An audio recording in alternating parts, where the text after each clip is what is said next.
Hi నాన్న. ఇవాళ వంకాయ రొయ్య పొట్టు అంటే నీకు చాలా ఇష్టం కదా, అది ఎలా చేయాలో చూపిస్తాను నీకు. ఫస్ట్ మనం 1/2 kg వంకాయలు తీసుకున్నాం. వాటిని కట్ చేసి ఉప్పేసి నీళ్ళల్లో నానబెట్టుకోవాలి. ఒక 3 టేబుల్ స్పూన్స్ ఆయిల్ వేసుకోవాలి.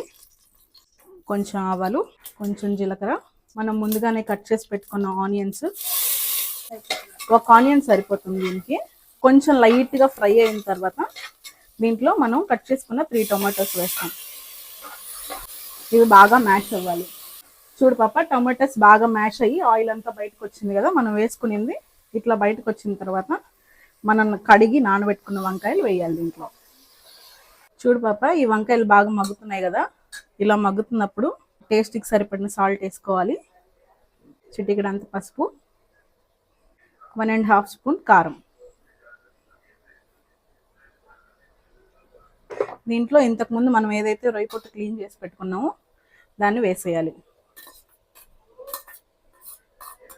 ఇదంతా ఒకసారి బాగా కలుపుకున్న తర్వాత దీనికి ఎంతైతే వాటర్ అవసరం అవుతాయో 1 to 1.5 గ్లాస్ వాటర్ అవసరపడతాయి.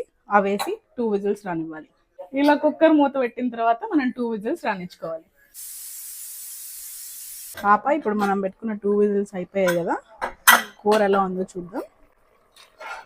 జస్ట్ కొంచెం వాటరీగా ఉంది. ఇది ఒక 2 minutes ఉంటే ఈ వాటర్ మొత్తం ఇంకిపోయి దగ్గరికి వచ్చేస్తుంది. ఇది కూర ఎంత దగ్గరగా ఉంటే అంత టేస్ట్ బాగుంటుంది. కూర రెడీ అయిపోయింది నాన్న. జస్ట్ 2 minutes తర్వాత ఇది దగ్గరకు వచ్చేస్తే మనం వేడిగా సర్వ్ చేసుకోవడమే.